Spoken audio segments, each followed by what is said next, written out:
Each episode of the Blind Alchemy Podcast is designed to be helpful. Expect comedy. Do not expect consistency or sense to be made.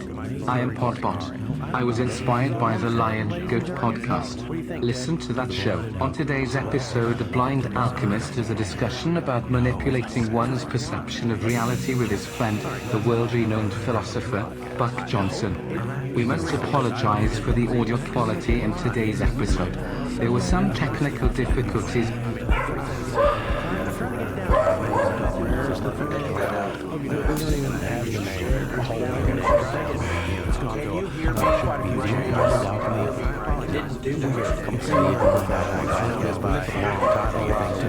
I'm not sure. Blind Alchemy is the name of the podcast. I am the Blind Alchemy.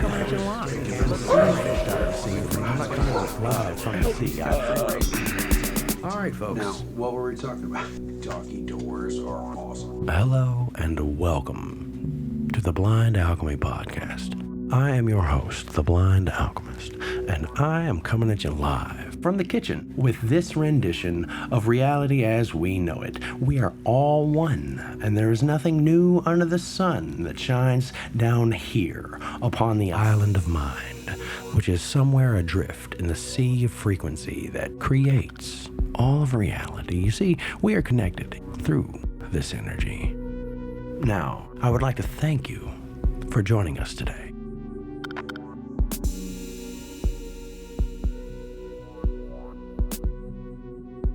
Today's guest is very knowledgeable, the ever-lovable Buck Johnson. In this episode, We are going to have a conversation between friends. Yes, that's true. The Blind Alchemist has friends. They're not all imaginary. How you doing, Buck? oh, what were we talking about? We were talking about how, The eyes are a projector to display the reality that we see from the mind. That reality doesn't exist outside the mind because it's just a projection playing on the screen of the eyeball. right, I was saying that the reality that we experience in our mind, which is everything that we experience, our subjective reality, is on delay because the wet work of our neurons, there's a slowness in the speed that impulses can cross our neurons Because they're slower than light, the process is slow. because they work on this chemical process of exchange of potassium and sodium molecules. And they're much slower.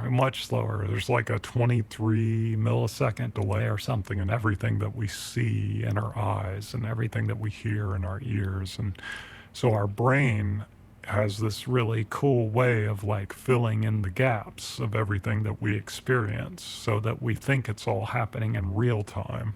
Our brain kind of plays this trick on us. And there's like a big hole in your vision that your brain fills in all the spaces. And actually everything we see in our eyes is actually upside down and backwards, and our brain just translates it into right side up and reversed, so that when we see things, we think that they're the right way. But the way the eye works, the way the lens of the eye works, it actually projects it upside down backwards on the backs of our retinas. And all the things that we hear happen before we think we heard them. And all the things that we think we're experiencing are on delay, and our brain's filling it all in. And I think that's true also about all the emotions that we think that we're witnessing others experiencing. When we are talking with a friend and that friend's crying or whatever, or telling you what they're upset about, or maybe they're telling you something they're happy about, we kind of fill in all these gaps. We make this movie out of it in our imagination that explains what reality is and explains, oh, this is another person, they're experiencing this thing. And most of that story is told through our own lenses of our own experiences, So it is like perception is this movie, this alternate reality that we're experiencing. That's what I was saying. It just kind of blows my mind. The vision is upset. Well, this totally could be fake as fuck, everything. Like, it's got to be some kind of simulation, like a biological simulation. But what makes it biological? How can you have an environment? I mean, we're biologicals. Well, I know we're biologicals. Our brains are biological, right? Yeah, but where the hell are you going to get a biological computer? Wait, maybe Douglas Adams was right. You talking about like the Brownian motion where they stick the noodles in the tea and I'm talking about the Earth is created because it's running a mathematical program. Oh, right, the mice. You're talking about. Yeah, trying to figure out what the meaning of life is. So maybe it really is 42. I think that was a great joke. And I think the concept of the Earth being a sentient giant computer that's going to create the next computer that is actually the smartest computer that'll ever be created. The Earth is just the progenitor of the next massive. I think that's the greatest possible, wonderful. Well, my favorite work of fiction that I've ever experienced is the Douglas Adams books. I wish he'd written more, but I don't think that we're in like a matrix scenario in that concept, but I do think that we're in a matrix scenario if you think about each of our brains as that computer. Maybe we're not in a simulation that's created by a larger network of computers, but we're really just a network of computers in ourselves. If you think about all the bacteria in our bodies. I was thinking, is it possible that we are quantum computers? Like the brain or the mind? Not in the sense of like what humans have come up with this idea of what we're calling quantum computers. They're really talking about spin probabilities of electrons. And no, we're definitely a biological computer. I mean, I think that's limiting in a way. I think we're so much more complex and interesting than the computers that humans have made up to this point. The fact that if you think about it, each of our cells in our body is sort of like an individual personal computer that makes up the internet. And our entire body is like a giant inner network of these cells, and they communicate with each other using all sorts of hormones and neurotransmitters and different sort of chemotaxis. It's a very interesting thing. It's very different than the way computers work, because I mean, most of our computers are based on digital systems. Right. I understand that. But we are similar in that we're impulses of electricity. Go ahead. It's a biological system of information that it's a energy moving system that's created of energy that is slowed down and solidified in a biological form. Yeah. I mean, it is similar. Life is fucking weird. Like, what the fuck, dude? Really? And it's the same energy. That's what I think is interesting too. The electricity in our computers is the same sort of energy that is the electricity in our neurons. If you think about it, it's all the same energy. It's just different. Do you think the energy is conscious itself? Like it's conscious energy? Like light is... Like what we think of as conscious? I don't know. That's like, you get into that question. Is the soul the energy, or is... Oh, wait, maybe it's the separation of energy into different consciousnesses. And we are one of those different consciousnesses. Well, I like to think that sort of the thing that we think of as consciousness is sort of like a way of explaining to ourselves how this mass of different biological impulses interacting in a sort of like independent but hive-like way. It's a biological avatar in a biological computer. Yeah, we're all kind of like puppets to this sort of internal separated matrix of all these different biological entities interacting with each other. And what I mean is like our different cells and the bacteria in our body and our different chemical systems, that cause us to do the things that we do in order to survive.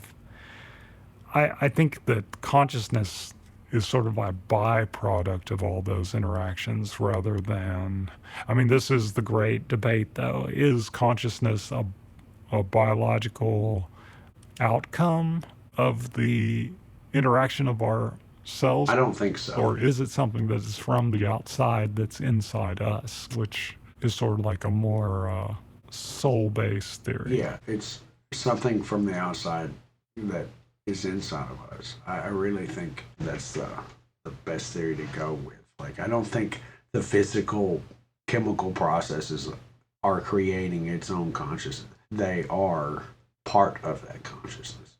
To experience a vessel that holds consciousness. See, that's the concept. So if life is provided by a consciousness, if our consciousness comes from the outside and the life that is our life that makes us alive is that same sort of consciousness energy, does that mean even tiny microscopic organisms also have consciousness, part of that consciousness? Do amoebas, do they have souls? Well, that's like saying, does a rock know it's a rock, Well, right? where does life end? Does life end in the molecular level? Is it any atom that's bouncing around off other atoms, or is it even smaller? Is it in the I electrons? think everything's consciousness. We are just maybe the only animal the only animal that's aware it is conscious. I think that gives us too much credit. I think other animals You think? experience consciousness. Well, other animals can become self-aware. If your dog knocks over his food bowl because he's hungry, that's self-awareness, because he knows where the fucking food is supposed to go and come from. He knows you got to get up and get it in there. That's the self-awareness. They dream. I don't know if fish dream. Big fish do. Like the mammal fish, or like whales. I think there's evidence that sharks dream. Or sharks not mammals. Sharks are fish. They're about the largest fish. They have small brains relative to the size of their body. Modern neurobiological science thinks it has to do with the size of the cerebellum and the cerebrum and the brain and the size of the prefrontal cortex and things like that. The larger those structures are, the more it seems like memory and the ability to make new memories and the ability to, but all of this is based on our human experience. We really don't know. All of this is just theorized based on magnetic resonance imaging, and we take pictures of our brain and we think, oh, this part of the brain lights up when this person's thinking about a memory or whatever. So maybe that's the part of the brain that's doing the consciousness thing. And when we poke it with a probe, we see humans react in certain ways or animals react in certain ways. So we think to ourselves, well, that must be the part of the brain that's in charge of these sort of cognizant behaviors. And when we cut those part of the brains out, then people can't form long-term memories and things like that. So we think, this is the way memory works, and therefore these animals must not be able to have these kind of memories because these parts of their brains are much less developed. But we really don't know. I mean, there's clear evidence that animals from generation to generation, they follow these crazy patterns that couldn't possibly be explained. Take certain animals that migrate thousands of miles for their biological reproduction. There's no way that the babies would know how to go those long migrations based on some sort of memory or something, So then we get to the question of, well, is there a memory in our genes? Is there memory in the microorganisms that live inside our bodies? And there's evidence that there is sort of like a memory in tiny bacteria and things like that, in a sense. Not nearly as complex as, say, you remembering where you put your keys last week when you hid them in a box or something. So I go back to the question, do bacteria have that same life? Do bacteria have a soul? And if so, do the electrons inside the bacteria have a soul? If the soul is the life or the energy that makes things alive? I don't know. Maybe not a soul. Okay, I'm sorry. I got us off track with this impromptu conversation about deep things that may become eventually content for a random episode when we have nothing else left to do but edit scraps together, because those folks are at Hairline Production. They do wonders with garbage. Chance is but a name for law not recognized. I think that my philosophy of play, joy, love, gratitude. I'm not sure about the placement of gratitude and love. Maybe it should be play, joy, gratitude, love. I think that's probably what it should be. Oh, you're saying these need to be ordered? This is an order? Yeah, it's a process, because engaging in play creates joy, and then joy generates gratitude. Gratitude generates love. And then you can operate in each one of those 5 energetic frequency levels, and you can control the positive effects in your life. You positively affect your life. Now we will take a break for some advertisements. Please support our sponsors. Your product goes here. Anything and everything good to say about your product, we'll say it right here, right now. And now, back to the show. Sit back, relax, take a deep breath, and when you feel it in your chest, exhale into the now moment and join me, the Blind Alchemist, as we conduct a little blind alchemy. I have a thing that I call soul radio. Tell me about soul radio. It's the... Is this like Radar Love? No. We got a thing we call Radar Love. So don't love. It's like a beam in the air. That's a great song. We got a thing, it's called Soul Radio. Golden Earring. They only had 2 hits, and that's one of them. Man, it's such a great song. It's one of my favorite You would not songs. expect the other hit they have to be them, because everybody knows them for that one song. I can't think of the name of it. So we're off topic. Soul Radio. When you feel like stuff is just pouring out of you, it's the place where I create the poetry, the songs or whatever, where you don't have to think, it just pours out smoothly. It's like your soul is speaking through you, because that's what I think. I don't know if the soul is the battery or how the soul operates, how it all connects. You know, you've got the soul, the physical body, the spirit, the higher self, whatever. And when this higher self is fully in control of the physical avatar and speaking from its place of knowledge and understanding, is soul radio. Yeah, like when we're the channel for the muse. Yeah. Whatever that muse may be, then we are the radio for the soul. Is that what you're saying? Yeah. It's like turning off the brain and not thinking and letting the soul speak. I call it soul radio because you tune into that higher self like you would a radio station, and it just comes right out. You don't have to. The physical self is not in control of what's coming through. The spiritual self is. Soul radio. I'm not even sure you get it or I get it. I just know it happens when those moments where you feel like you're watching yourself from outside of yourself. Yeah, I know that experience. I experience that when I'm playing a musical instrument. Sometimes it's the greatest experience ever. Sometimes when I used to write a lot, I would have that experience. Sometimes when I'm doing some sort of improvisational experience, I can experience that. Sometimes when I'm walking or riding my bike, I can have that experience. Like when you're channeling the character that you're portraying, that's yes. When you're doing improv, when you're fully embodied in that character and feel like that person. I had that a couple of times. I feel like that's what I call bliss. When people use the word bliss, that's what I think they're talking about. Yeah, there's something about a vortex. The woman that channels Abraham, she says something about the vortex. It's like the perfect place of creation where you're, I don't know, I don't really know what the fuck Abraham is. You don't even know what I'm talking about, do you? You're talking about Abraham from the Jewish religion? No, I'm talking about Abraham Hicks, I think is what they go by. It's some woman who channels something. I don't know if it's an angel or an extraterrestrial.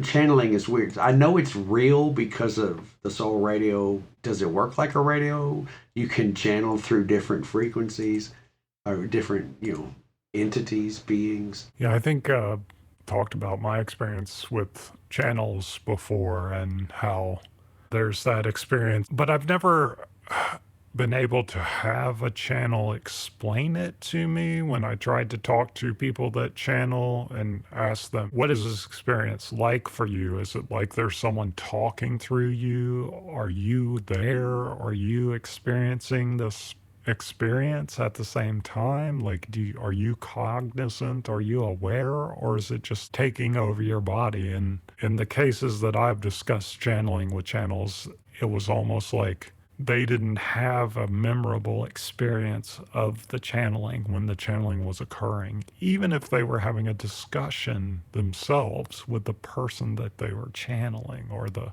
soul or entity that they were channeling, if they were having a discussion with that entity, they still were not able to verbalize the experience of what it was like to be channeling. I will describe and experience my very first exorcism. You had an exorcism? I didn't have one, I performed one. Foolishly and cluelessly about how to do it. I just knew it was possible. On who? I can't even remember the dude's name. Was it a friend? Yeah, he was a friend at the time. You performed an exorcism. Yeah, I have done a couple. We were playing some music and singing. I don't know how I made them noticing that something was there, but anyway, I said, I command you to tell me your name. And his whole demeanor changed. It literally said to me, I don't know who you are. And then I was like, oh, I realized what I did wrong here. You gotta say, I command you in the name of Jesus Christ. Tell me your name. And I can't remember exactly what he said. He didn't say my name is Doubt, but I knew that was the spirit of doubt on this dude. And I said, command you to get out, but bind you, send you back pit from which you can't. And he's kind of laughing. It's like a spiritual warfare. I can't explain it. It was like my physical self was watching something else operate my physical self as this battle that is huge. It happened in my garage. We weren't even in my garage, but I was watching it happen in my garage. Does that make sense? It was like this huge battlefield. There were other little battles going, and I'm watching something I was interceded for. That's what the Christian community calls, being interceded for. Stepped in and fought it for me because I was in over my fucking head like a fool. I traded in where angels fear to go. But even though I was seeing through my eyes and not through my eyes at the same time, like I was standing right in front of him, seeing him, moving around him because there was physical movement, walking around like we were walking, pacing in a circle. While watching it from outside my, up and to the left, watching it happen, the play right out in front of me. What led you to initialize the exorcism? Was there the presence of a demon or something that you experienced and you were like, I need to exorcise this person, or did they ask you to do it, or how did it begin? The first one, I didn't ask. It just happened. Because it's usually how it happens, because I can see the shift in people. Tell me more about that. What do you mean, the shift? It's something in their eyes. Just for a second, or sometimes it's a little longer, they turn black as fuck. And they're not really that. I've seen it happen to you. You've seen it happen to me? Yes. Tell me about that. When did that happen to me? When I was dating, we were all three hanging out, and you didn't like the fact that I was dating. You were jealous. I wasn't jealous. I just knew it was going to a bad place. It doesn't matter. You can hide your jealousy, however, whatever makes you feel better. I wasn't jealous. I honestly wasn't jealous. Okay, I don't remember what we were talking about or whatever, but there was a shift. Your eyes went complete black, and then you drew a demon face on a piece of paper, like while talking about something asinine and inane. You did all of this. It's like we were having a normal conversation with the glit and the picture was drawn. I can't explain it any other way, but that really happened. And so what did you think that was? I just told you who it was. Who was it? It was jealousy. Just ripped right through you, boom. I can damn near get their names right every time. Oh, you're saying there is a demon named jealousy or something? Mm-hmm. We'll say demon. That's one way of looking at it, but it's a spirit. There's a spirit named jealousy, and it was in me. Yeah, there's always think of it as an energetic frequency of a specific emotion. Maybe, I don't know if emotions are spirits, but I don't think anything works like we think it does. Okay. Maybe it's a conscious level. Did you think you needed to exorcise me? No. So does it just come to people in moments and then disappear? How does this work? This is completely foreign to me, so I have no idea. Sometimes they'll notice that I know. I had a guy say to me, cock his head real funny. He said, why are you looking at me like you know something you shouldn't know? I can't explain it. One time I did physically grab the dude and be like, I know what the fuck you are, dude. I told him who he was and performed another exorcism. So when you exercised this person you were exercising in your garage and you were playing music with and you experienced the spirit of doubt, what was the outcome? We both cried. Did you make doubt go away? I think I didn't, but whatever took over my body did. Oh, you said you were interceded. You meant some other spirit entered you? Yeah, that's why I was able to watch from the outside. Watch it go down from the outside. I see. So that's different than what I was thinking you meant by the soul radio. So like you were a radio for a different soul, like a channel. Yeah, that's why I wonder, people who do channel, what their channeling comes from. Yeah. If you can channel a godly spirit, you can definitely channel an evil spirit. What is it, the harpsichord thing where humans are just strings on a harpsichord? The middle of the string is like that perfect sound. Boom. Right. The area of perfect resonance. Yeah. That's primal balance between the high frequency and the low frequencies, where we can walk around in the area of gray that we walk around in. And the person that's being the medium is, in essence, the string in resonance. I think the middle point is point of resonance. No, I don't know. No, this is a working theory. It's garbage. So the outcome was, did the person remember? We cried and he thanked me. He said no one had ever done that before. And I don't think he remembers it happening. So who was thanking you? The spirit of doubt or your friend? No, Doubt would not thank me. The friend did. When you say you exorcised them, you mean you sent them back to the spiritual plane? Got it out of his body for the time being. Did this involve like holy water and a Bible and things that you might see in like the movie The Exorcism or something? No. You don't need any of that shit. Mm-hmm. That's all ceremony and ritual. Might be helpful, but the ceremony's not important. I don't think it's necessary. I don't think it has to be in Latin. These are things that go through my head. I wonder why Latin is a dead language. With so much stuff on the spiritual battlefront is written there. Doctor stuff is written there. And lawyer stuff is written there. But it's a dead language. We don't use it except for those three things. We only use it for religion, law, and medicine. Well, it's called upon in modern society, or if we consider modern society to be society after the 1700s, for people to edify or provide bona fides, to use a Latin term. So you have to use Latin to explain Latin. Isn't that weird? Well, I did that as a pun because I'm trying to sort of make the point that when people want to edify themselves as having great knowledge or to raise their... It's a language of pomposity. Yes, exactly. It's used that way. If you think about it, any sort of advanced discipline of science or religion or just scholarship, we sort of manifest a certain jargon or a certain language around that speciality. And we do it even more in current society, I should say, rather than modern. We use things like tech jargon. If you're a super nerdy computer network tech guy, you use a bunch of different acronyms. Or if you're in the military, you use a bunch of different acronyms because you want to be able to... Sound more important than you actually are. No, it's more than that. It's preserving the excellence. I think that all of the law is written in a language that the layman cannot understand on purpose, so that the layman cannot understand Yeah, it. you're definitely right. So that lawyers can have careers that will make them money.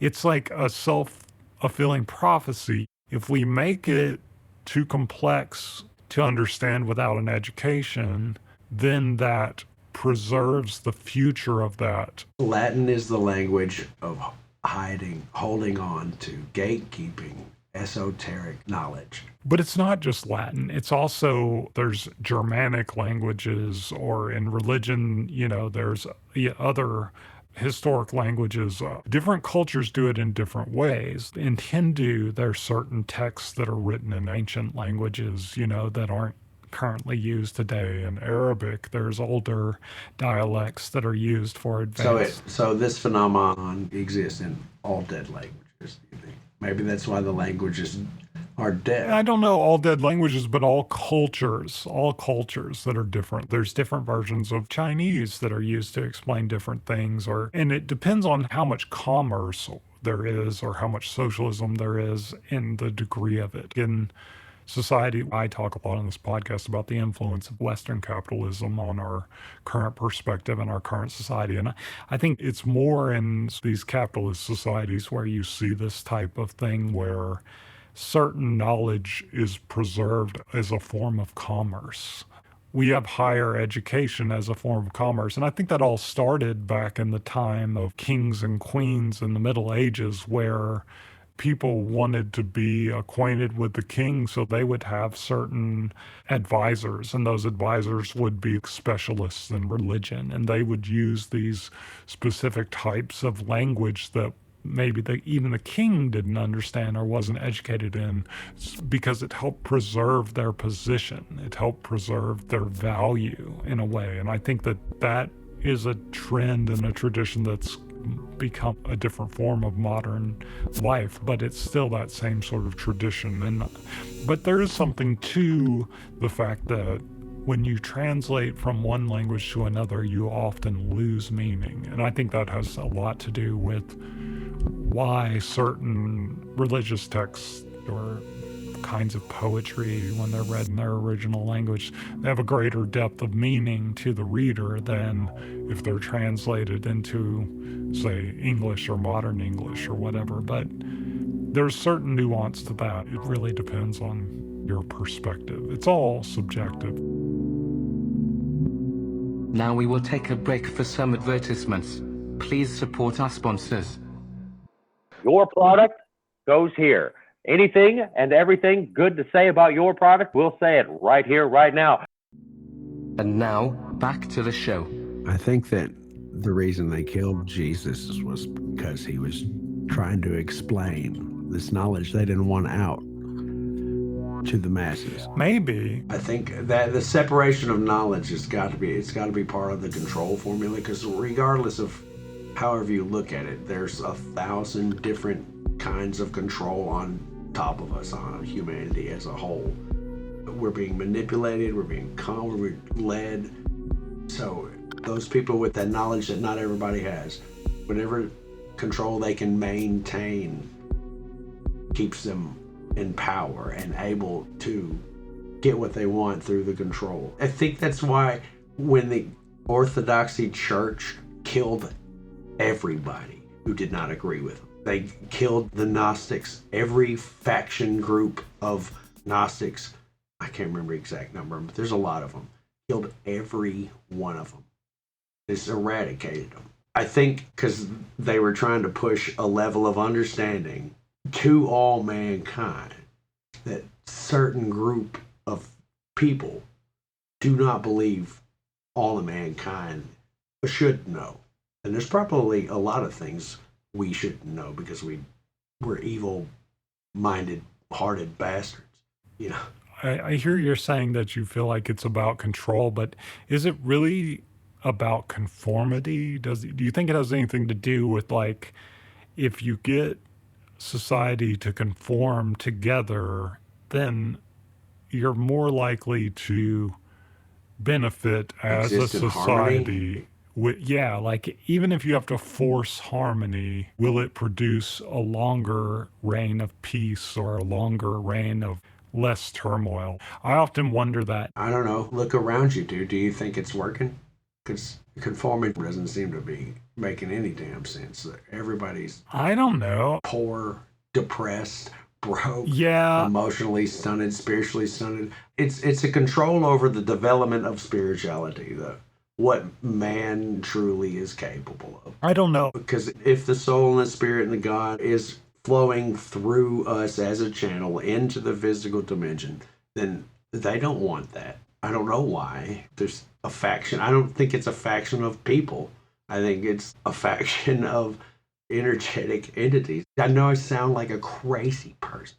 I don't think I have the vocabulary to explain things. I mean, you're saying something that's unusual, but craziness is, it's subjective. It's subjective, and it's defined by those that conform. Anything that's atypical or not neurotypical, or neurotypical as described by the current pragmatic deciders that be. Control system. I don't. Societal control. You speak a lot about control, but I think that none of it's in control, and no one's ever really had any control. I mean, current examples of control are like modern Russia or modern North Korea, where the dictator uses a form of mass misinformation to sway the public into not understanding what reality is. I mean, it's very hard to have any kind of control in a modern society over people that have a modicum of freedom unless you're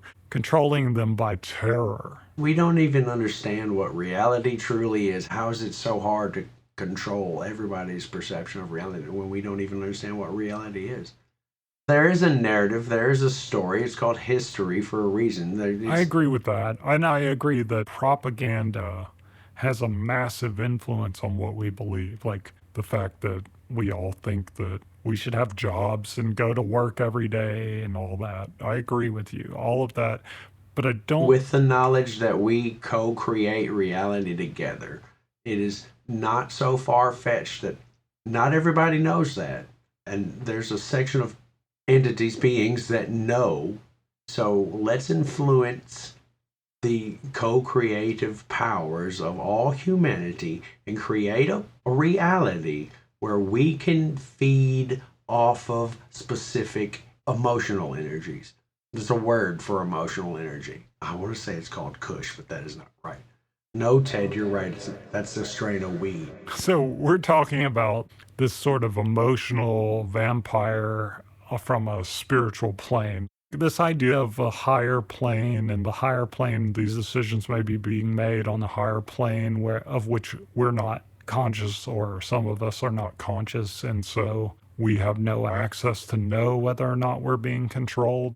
Right. Well, I'll say the word woke, even though that's just propaganda. Well, you don't mean it in the sense of... I mean being aware. The people Yes, that are awareness. aware that there is even a dimension of spirituality. Well, that it exists. I'm not aware of that. There's no knowledge or understanding outside of those who have it and gatekeep it, of how the spiritual world and the physical world are intertwined, how one thing affects the other. Because it does. That's the whole... I'm open to the possibility of it, but I'm not aware of it. That's one of the reasons I think... It sounds like you're aware of it because you've experienced these exorcisms or these experiences of it. But I stick to my guns on the theory that there is an unimaginable ability of the human imagination to imagine an infinite amount of things. I think we're able to create in our imaginations all of the world that we experience, right? Like what I was saying at the beginning of this conversation, the 23 milliseconds of delay between the experience that we have in our biological machines of reality that we think exists. All of that is a story that our brain is telling us. All of our perceptions are a thing that we're imagining.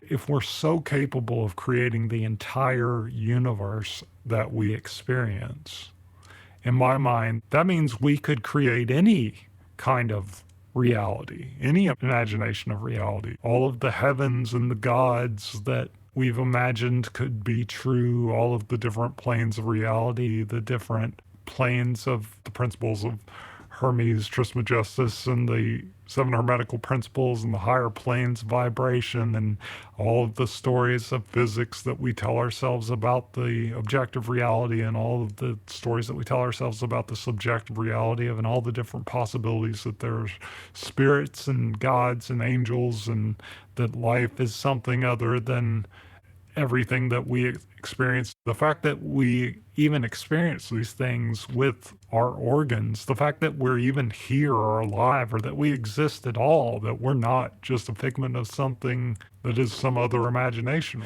All of it, we're creating that with our imagination, right? We're creating it right now. Because we're capable of doing that. Oh, because we're capable of. You're saying we're capable of being a radio that plays out that story that's already being told by something other than us or that we're a part of. I'm saying if we're capable of imagining it all, what's the difference? Whether it happens inside of us and we're under control. We're not really in control of the things that we think we're in control of because we can't control our imaginations. Just talk to anybody who experiences psychosis. They're not in control of what they imagine is real. Am I having a psychosis? Am I psychotic? Because at the moment, my official psychiatric label is schizoaffective disorder.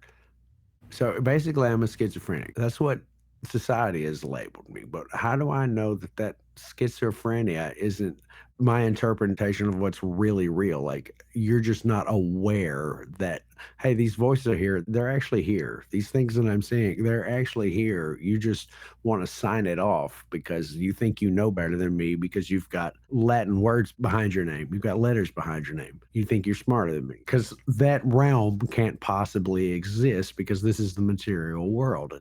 I guess I would say that in the cases of psychology, psychiatry, what they're trying to do is play a numbers game of saying X number of people have this experience and these fall on this bell curve and 65% of people have this experience and the other people experience these other things or describe these other things that they experience and these fall off the bell curve. If you're not within a certain 2 derivations of the statistical mean, then science may give you a label. I think that's the new approach to it. Whereas it used to be all about trying to categorize things and put things in neat boxes, I think modern psychology now realizes that everyone exists on a spectrum and every one of these different things is somewhere on that bell curve, of description. I agree with you. Who's to say that that's not real just because... Wait a second, hold on. Let's take a look at the words for a moment. Always pay attention to words. Always looking at the words, the etymology of things, because they hide stuff. Like psychology, psyche, knowledge. Okay. Psyche doesn't mean mind. It means soul. It means soul in Greek. Yeah, right. So it's soul knowledge. Okay. They're hiding esoteric knowledge in the forms of sciences and they water it down so bad and feed it to the masses so we can be given chemicals that will keep us from experiencing the waking up of our consciousness. This is kind of what I think schizophrenia is about, or gross. But they're using the chemicals to limit the spiritual development. Well, I'm not arguing that point. But we don't see it because, well, this is a physical reality. I'm just sick. I have a mental illness. I'm ill, which keeps the I am statement, which is the power statement. You are what you say after am. I am sad. So you're going to feel sad. I am grateful. I feel grateful. I can feel that affect my energy with each statement. I can feel the difference in the statements. You can't do that. Do you accept the statement that if you imagine you are sad by saying I am sad, you can manifest sadness within yourself? Yes. So what's the difference in that and the idea that you can imagine these things and they become real to you if these things that we're talking about are things on, say, the spiritual plane? What, they're imagined? The imagination is just a function of the mind. Okay. Look, it's like the placebo effect, okay? I believe this is working, so it's working. That's your imagination. Imagination is something that makes it all possible in some way. What Einstein say... There's a lot of different ways we can interpret the word imagination, but let me restate the question. You establish this premise that says if you tell yourself something, then you can create that feeling inside yourself, right? Yeah. Like if you say, I am sad, you can create sadness within yourself, or just notice the sadness that's already in you, or just embody the sadness that is the sadness that everyone is embodying when they're embodying that sadness, if you want to look at it from that perspective. Like if the sadness is a spirit that exists on a spiritual plane and we embody that experience or doubt or jealousy or this entity that is the entities that want to control the rest of the world. If you're able to imagine these different things, and I'm not saying imagine in the sense of like a kid playing pretend. I'm saying imagine in the sense of give But them that's what it is. credence That's the as place a of possibility. creation, that childlike. It is, yeah. I think it's the same, but Okay, because everything in reality was once an imaginary thought, an imagination. Now we will take a break for some advertisements. Please support our sponsors. Your product goes here. Anything and everything good to say about your product, we'll say it right here, right now. And now, back to the show. Imagination is some kind of transferal process. the room around you right now is something you're imagining in your brain. Your brain is creating that experience for you. If the whole thing is an imagination, what is causing the imagination to occur? I'm just saying it's not if, it is. It's not a biological function. No. That's something outside of it. Okay. That's a different question, though. I want to make a point to you before Make your point. we can discuss that as much as you want. I love that topic, but I'm trying to get you to follow me for a second. Do you agree with the premise that if you imagine something, you can believe it's real? Works for Santa Claus.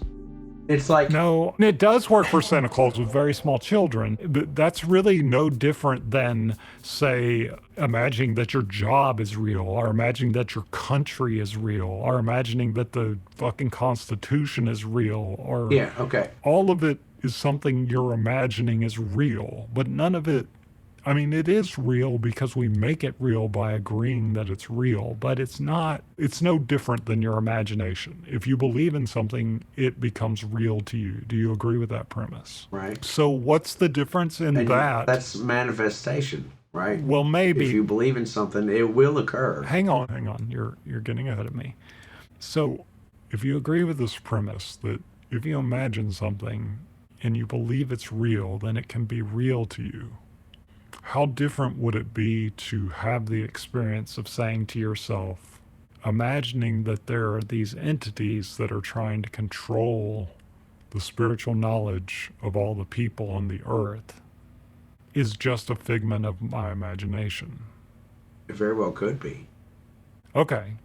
I'm not saying it's wrong or right. I'm not saying I'm right, because the reality I imagine, I have no idea. Like, I really have no idea, because I think it's all just part of my imagination anyways. So who am I to say you're wrong or right? Why would we imagine this?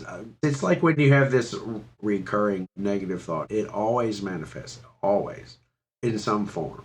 And if you have so much negative energy build up for so long, it'll make you physically sick. Absolutely. Yeah, absolutely. That is true.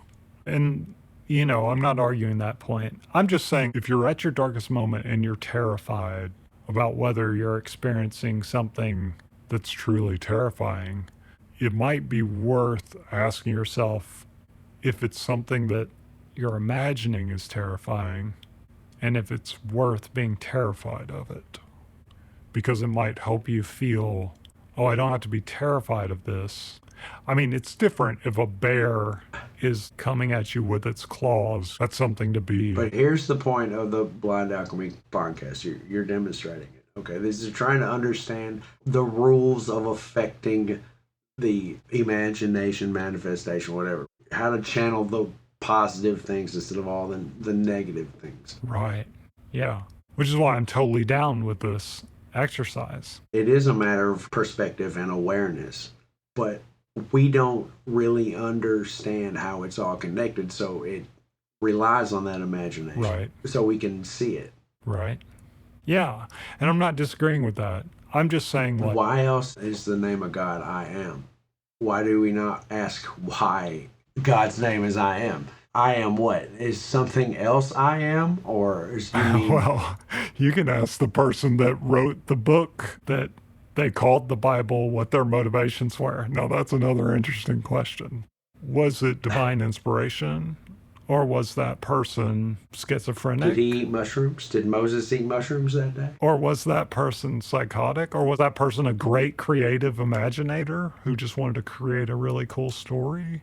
Was that person just trying to envisage? I think it's more likely it was a person who was trying to capture stories that were told down from centuries and centuries and centuries of time. Yeah, because all religions pretty much have the same stories. Yeah. There's always a flood. There's always a father figure, a mother figure, a child. Right. Always these things. Right. And I can only speak from my experience, and, that's all I know, right? I can't speak from your experience. Like, if you've never experienced being yanked outside of your body to watch something on a spiritual level go down, you have no grasp of how it works. I don't even know how it works, and it happened to me. One night, I somehow astrally projected. I can't do that on purpose. I don't know why. Anyway, I was pulled back into my body so fast that something fell off the wall. When I felt myself come down the hallway into my bedroom, like snap, like thousands of miles an hour.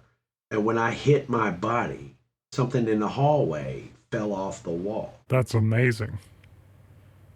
That's why I think the things that I do, it's the experience. It's not the indoctrination of Christianity or anything. It's the way I understand to explain these things. That's the language I'm using, because I don't really have a language for it. Because I don't think anybody has a language for a realm that exists we don't understand how it operates. And that's why I think these hermetic principles are a formula of how that should operate. So once we master the formula or understand the rules of the game, we can affect a change within ourselves and the reality around us. Yeah, I think I learned something interesting that probably we talked about before, but Sir Isaac Newton was a great fan of the 7 Hermetic Principles. And if you think about his laws of physics, which are the basis of most of modern physics before the 1900s, they're very similar to these hermetical principles, which we keep bringing up each time we talk about a different hermetical principle. We bring up the fact that it's very similar to these laws of physics, and they're sort of... It's an ancient science that we as a population don't really understand. Like Plato, some of the stuff that Plato did, is it Plato and Pythagoras?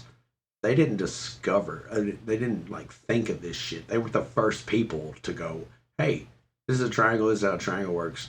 These platonic solids, these shapes are building blocks of reality. They didn't invent that. They rediscovered it in a... Built upon the ideas of those that came before them. It already exists. Right, yeah. They have found sculptures, I guess, carving rock shapes of the platonic solids. And they date before Plato by a long time. Right, like this idea of ancient civilizations that befell. Yeah, there is a knowledge that has been lost, and we're slowly rediscovering it somehow. I would posit that much of that knowledge is already part of the basis of our current concepts of science, and we've built upon those ideas. There are probably ideas that certainly were had before that we don't have in our current lexicon or our current understanding.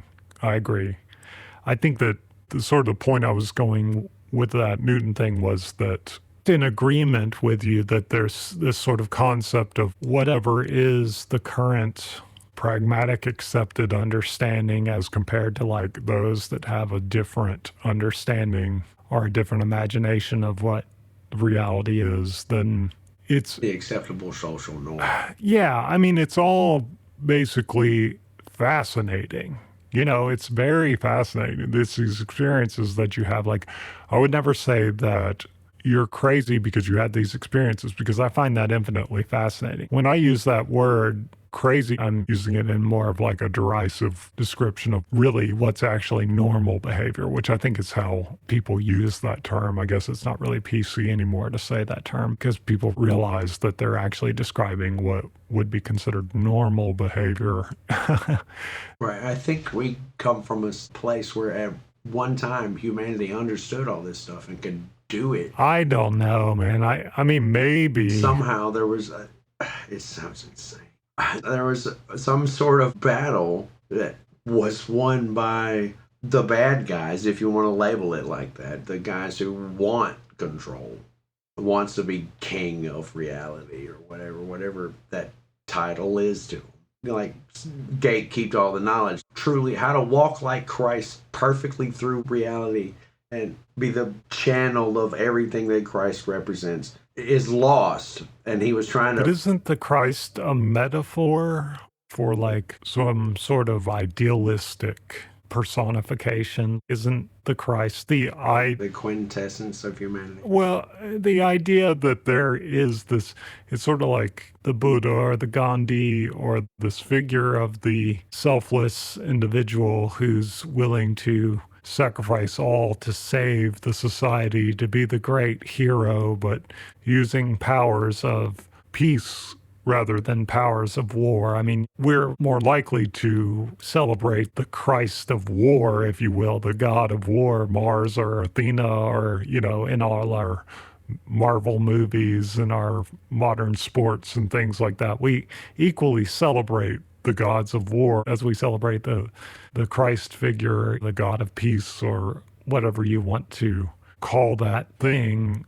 I don't know. I think that it's like we're acknowledging different parts of human personality through these metaphorical idols, if you will, as a way to communicate to each other that certain behaviors are better for the longevity of the society in which we live. If you act like Christ to everyone, then that's great. Everyone gets along well. Everyone has enough stuff, but that's not so useful when the Turkish marauding hordes come to burn down your village. Then in that case, you need the god of war guy, the great warrior, the great fighter to stand up and lead the people to battle.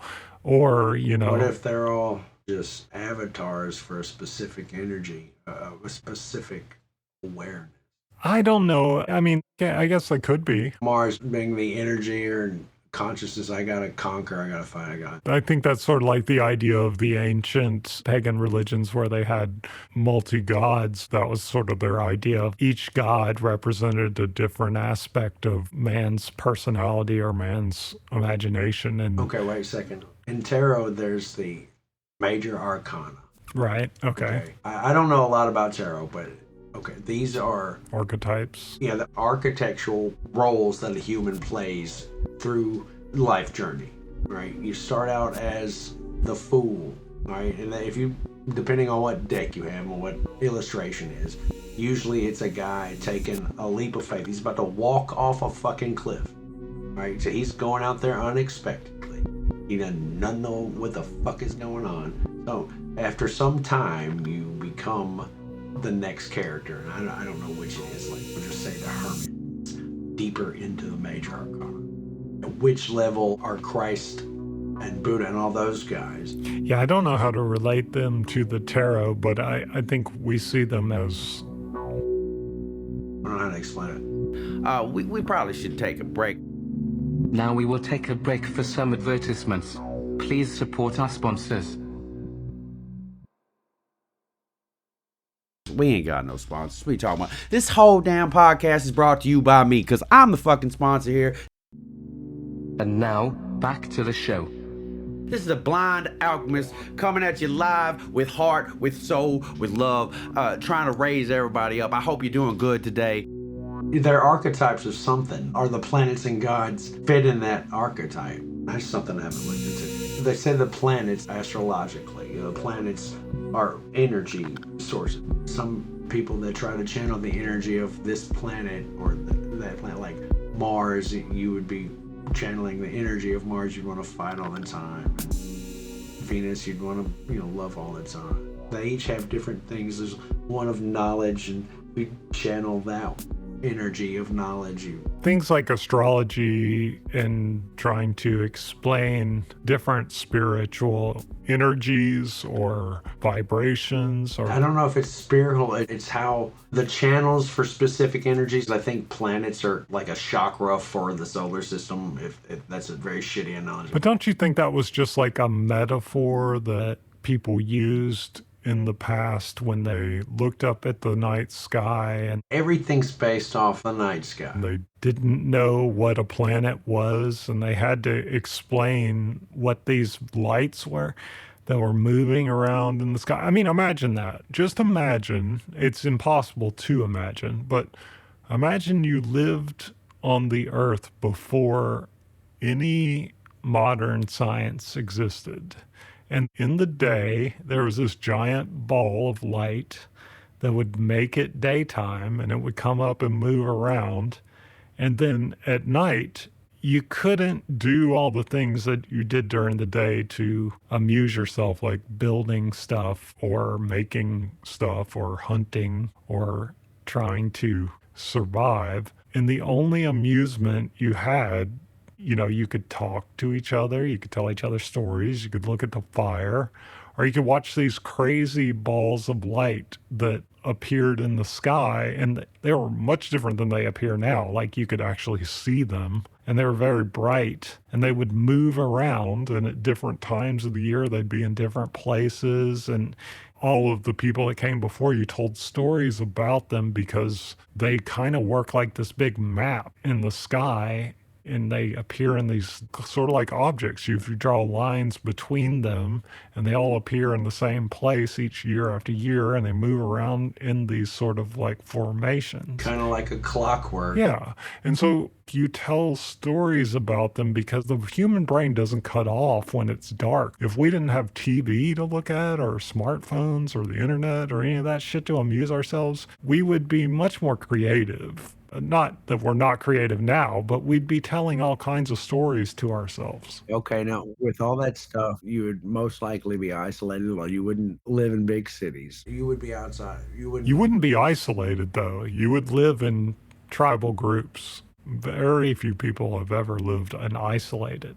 We are more isolated now than we've ever been. Yeah, but you'd spend a lot of time in the dark by yourself, with yourself, okay? Being alone with yourself in that moment is an alleyway to a larger consciousness. And if you've ever engaged with that larger consciousness, it's going to tell you shit. So how do we know that larger consciousness isn't telling these stories through the human? Well, you're saying the consciousness of God, or the mind, the all. There's some things that I know that I should not know, and I know them through being silent and alone.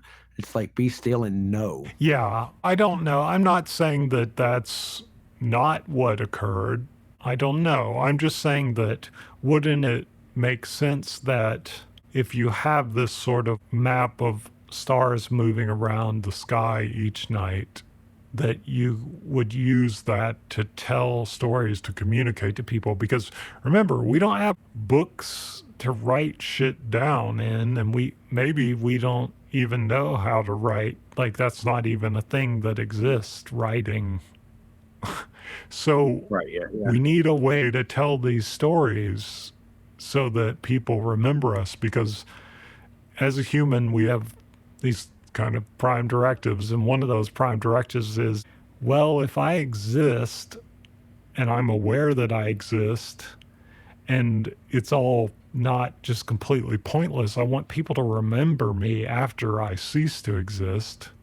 So I need to tell the story of me, or I want people to tell the story of me so that I had some impact on the world. Then the stars make a pretty convenient canvas upon which to tell these stories about the ways of men.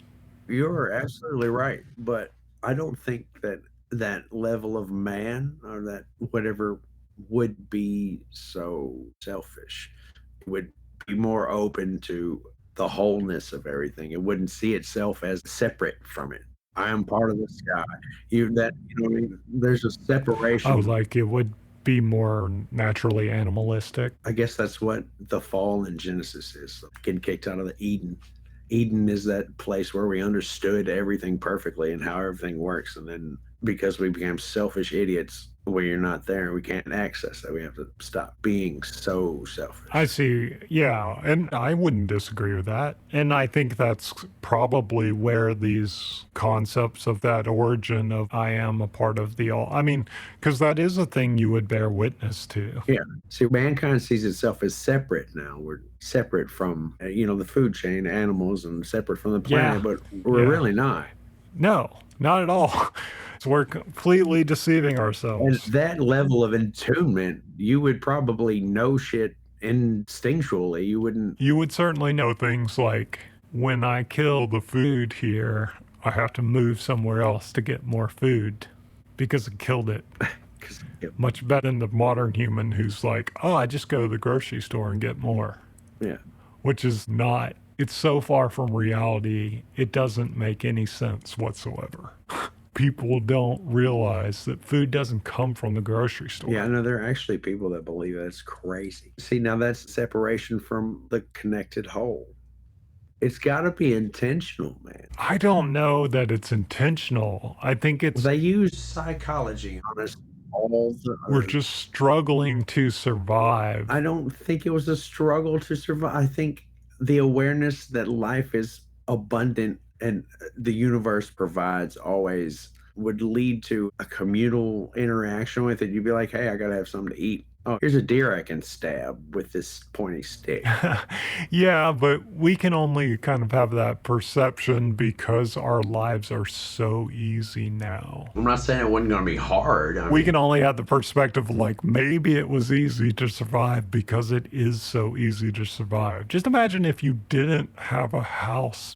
I am so grateful that I have a house to live in. It would seem 3,000 times harder than it actually is because you're seeing what you're missing, what you quote unquote are missing by society's definition. No, I'm just talking about facing rain and cold and heat. That shit is so hard to... That's why you go in the cave. That's why you go underground. That's why you build a house. I know it's why you build a house, but if you don't have a house, you're not spending time pontificating about the nature of the higher plane of reality that's actually in control. You're like, fuck, I gotta get warm. Gotta get food for tomorrow. I gotta survive the night. You wouldn't need to be focused on the moment. You wouldn't be distracted by, I gotta go to the grocery store, I gotta go to the doctor, I gotta go to work. You gotta be like, I gotta sit here perfectly patient and still until that deer gets close enough for me to stab it with my pointy stick. Until the wolf goes away so it doesn't eat me. Either one. I have to be here now. Yeah.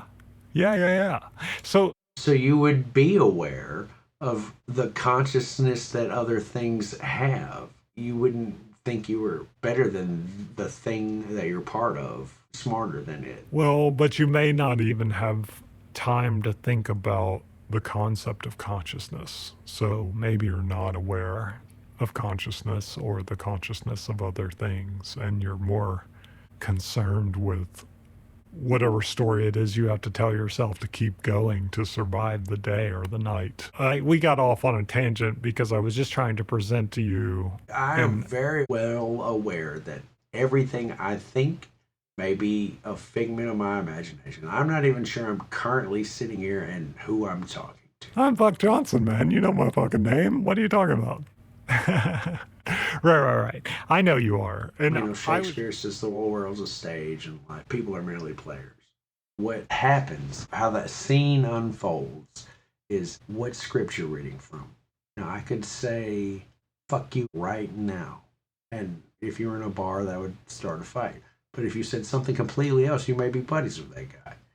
It's not that it's predetermined, but all possibilities are already played out. I'm a bit lost. Everything, it's like a choose your own storybook. Yeah. That makes sense. Yeah, I agree with that. I think that, and that was my whole point. That was all I was trying to say. I'm not trying to convince you. It may sound like I'm trying to convince people. I'm just trying to say, I don't think anything I'm saying is correct. Right. We're just trying to figure it out. My point is that it's not correct. That's my entire point. Just a squirrel looking for a nut in somebody else's yard. So. Maybe. I don't know. I think it's very interesting to think about the idea that there is this sort of channel thing that occurs. That to me is infinitely fascinating. I'd love to talk to you more about that and experience more about that. Thanks for joining us, folks, here on the Isle of Mind. Aboard the ship that sails through the freeze of sequency. The freeze of sequency? I like that. The freeze of sequency. Yeah. I mean, that works just as well as the seas of frequency. If you think of a sequence and the sequence is frozen, time is a vector in one direction, the freeze of sequency. I like that as a metaphor for the vector of time. Look at that. Profound. And all I did was say the wrong thing. I can't lose for all this winning, dude. I'm awesome. You are awesome. You are awesome. Thanks for joining us. Thanks for talking with me. Thanks for having me. Reality is who you pretend to be. And I pretend to be me every day. You are who you pretend to be. I hope you are pretending to be a decent human being. We'll sign off. Thanks for joining us here aboard the Isle of Mind as we float around looking for truth and understanding, because I think that's really our whole trip. We got to understand, but at the same time, we got to lean not on our own understanding. I'm trying to work up a metaphor. Think of us as like little old people in the woods with just a little lantern. That lantern is our light of understanding. Sometimes it's really bright and we can understand a lot that's in front of us. And sometimes, well, you can barely see the next place to step. You got to step out. That's faith. Without knowing what you're doing, that's faith. I'm glad you were here. Thanks for playing along. And come back next time and set sail with me, the Blind Alchemist, here upon the Blind Alchemy Podcast. Thank you. We would love to receive your feedback and your questions for advice. Please email us or send us a voicemail. Our address is theblindalchemypodcast@gmail.com. Find, like, review, subscribe, and contact us on Facebook and YouTube at The Blind Alchemy Podcast, all one word. Please subscribe to this podcast on your podcast player. We are available on iTunes, Spotify, SoundCloud, and anchor.fm/TheBlindAlchemyPodcast. Please tell all your friends, enemies, and any strangers to listen to our podcast. This will help us bring joy to everyone. Text-to-speech services were provided by freetts.com and readloud.net. We would like to extend a special thank you to the world's greatest musicians, sound designers, and engineers at Hairline Productions for their help with the composition, performance, editing, production, and recording of both the original music and today's show. Please like their content on SoundCloud/Hairline Productions.